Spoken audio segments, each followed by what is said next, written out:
All right guys, we're back with brand new videos for 2021. We're out here at the farm. We finally got a time where there's no snow, well, little patches.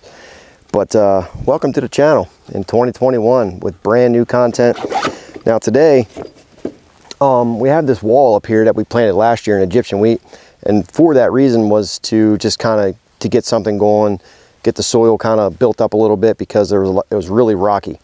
When we were disking it up, there was so many rocks, and this is a permanent wall where we're not using it to hide behind or nothing. This is literally just for a barrier, so that for this field, for poachers, whatever it is.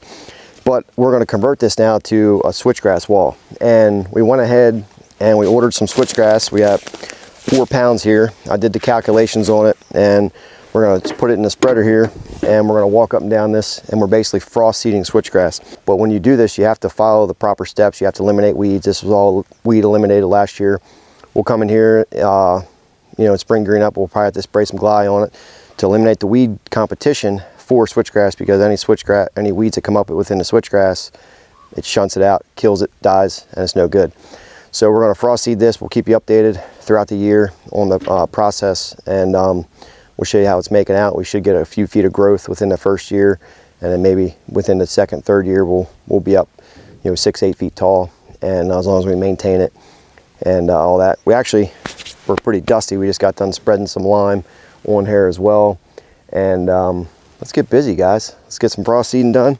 Chris, if you want to come over here, and he's got to climb over the trailer.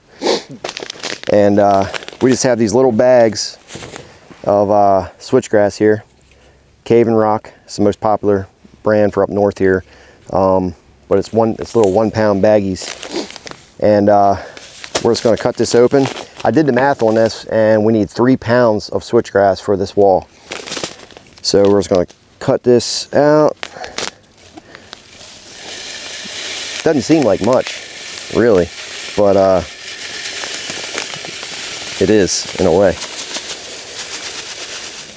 All right guys, we got this set up. I always like to leave a little bit of opening here so you can see down inside, see how much seed you got.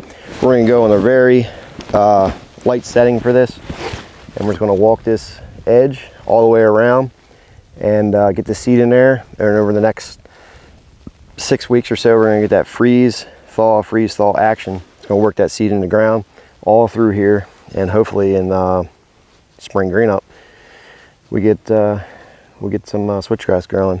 But this is good for a situation like this. Like I said, I don't typically like planting switchgrass for screens, but for a permanent situation like this, I feel it's more useful than having to replant it every year, especially if it's not rocky.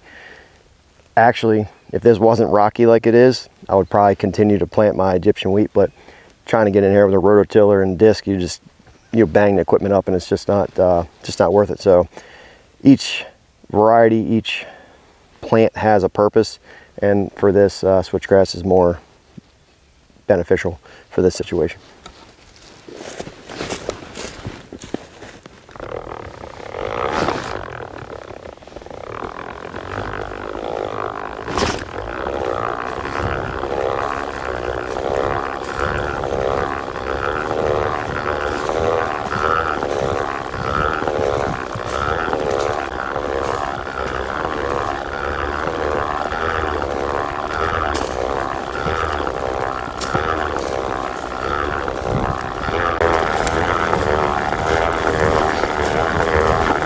I'm out of breath already. I'm out of shape.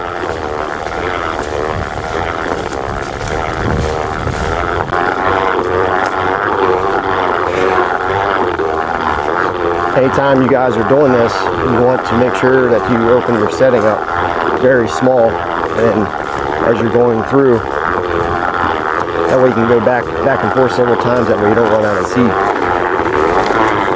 See, we're almost out now, so we did went back and forth and measured it up.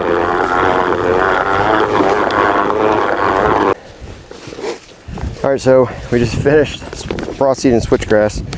We have a little bit left, but it's no big deal. I don't want to put too much on. Again, with anything else, you make it too thick, it's going to shun itself. So some things when you're frost seeding switchgrass, make sure you are frost seeding it ahead of time. It has to sit there for a while to be able to work into the ground. And then it's best if you can prep that soil the year before leading into frost seeding to eliminate the weeds, kind of break the soil up, get soil to seed contact, and it'll give you a way better chance of having a successful screen, or if you're using it for some sort of type of cover or a field conversion, whatever it is. Just make sure you follow the proper steps, because if you don't, you'll have failures, and we don't like failures because we don't like to waste money. So just try to do it properly, and you guys will have good success. Any questions, comment down below. We're gonna get moving on to the next project on the farm today.